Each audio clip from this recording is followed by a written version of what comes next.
بسم اللہ الرحمن الرحیم۔ السلام علیکم ورحمۃ اللہ وبرکاتہ۔ صحت و تندرستی بہت بڑی نعمت ہے۔ رسول اللہ صلی اللہ علیہ وآلہ وسلم نے ارشاد فرمایا، تم اللہ تعالیٰ سے تندرستی اور عافیت طلب کرو، کیونکہ ایمان و یقین کے بعد صحت و تندرستی سے بڑھ کر کوئی چیز نہیں ہے۔ بحوالہ سنن ابن ماجہ، حدیث نمبر 3849۔ اللہ تعالیٰ کے ڈر سے برائی چھوڑنے پر اجر۔ نبی کریم صلی اللہ علیہ وآلہ وسلم نے فرمایا، تو جس چیز کو بھی اللہ تعالیٰ کے ڈر کی وجہ سے چھوڑے گا، اللہ تعالیٰ تجھے اس سے بہتر عطا کرے گا۔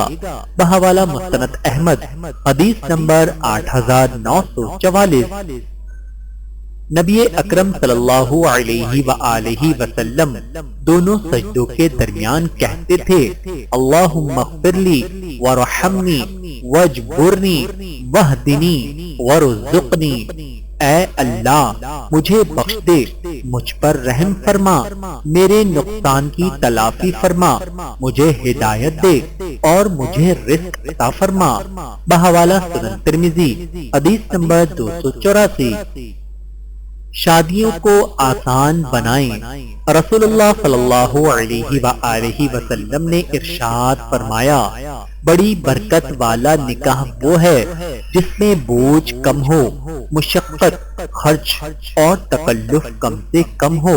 بحوالہ شعیب الایمان، حدیث نمبر 6566۔ رسول اللہ صلی اللہ علیہ وآلہ وسلم کے فرمان میں ارشاد ہے، اللہ تعالیٰ کے تقسیم شدہ رزق پر راضی رہو، سب لوگوں سے زیادہ بے نیاز غنی رہو۔ بحوالہ سنن ترمذی، حدیث نمبر 2305۔ اسماء رضی اللہ تعالی عنہا نے بیان کیا ہے کہ مجھ سے نبی کریم صلی اللہ علیہ وآلہ وسلم نے فرمایا کہ خیرات کو مت روک، ورنہ تیرا رزق بھی روک دیا جائے گا۔ بحوالہ صحیح بخاری، حدیث نمبر 1433۔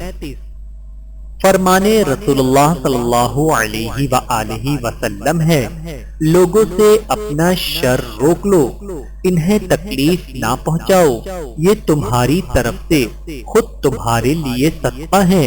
بحوالہ صحیح مسلم، حدیث نمبر 250۔ نیکی کی طرف رہنمائی کا ثواب۔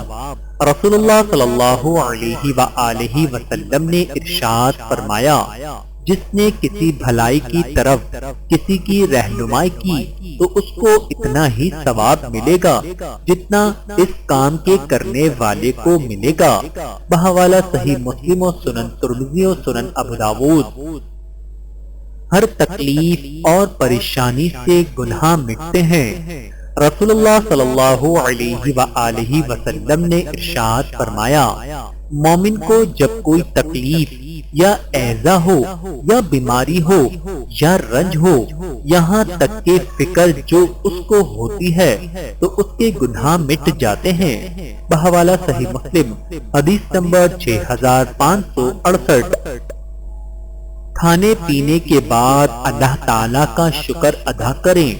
رسول اللہ صلی اللہ علیہ وآلہ وسلم نے ارشاد فرمایا، اللہ راضی ہوتا ہے بندہ جب کھانا کھا کر اس کا شکر کرے یا پی کر اس کا شکر کرے۔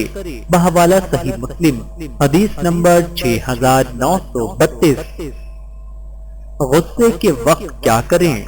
رسول اللہ صلی اللہ علیہ وآلہ وسلم نے ارشاد فرمایا، جب تم میں سے کسی کو غصہ آئے اور وہ کھڑا ہو تو چاہیے کہ بیٹھ جائے، اگر اس کا غصہ ختم نہ ہو جائے تو ٹھیک، ورنہ پھر لیٹ جائے۔ بحوالہ سنن ابو داود، حدیث نمبر 4782۔ مریض کی عیادت اور اس سے دعا کروانا۔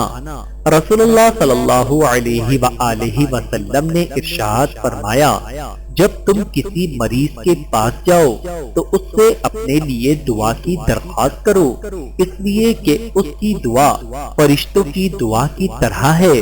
بحوالہ سنن ابن ماجہ، حدیث نمبر 1441۔ گناہ ہو جائے تو صدقہ کرو، فرمانے رسول اللہ صلی اللہ علیہ وآلہ وسلم ہے کہ صدقہ گناہ کو ایسے بجھا دیتا ہے جس طرح پانی آگ کو بجھاتا ہے۔ بحوالہ سنن ترمذی، حدیث نمبر 2616۔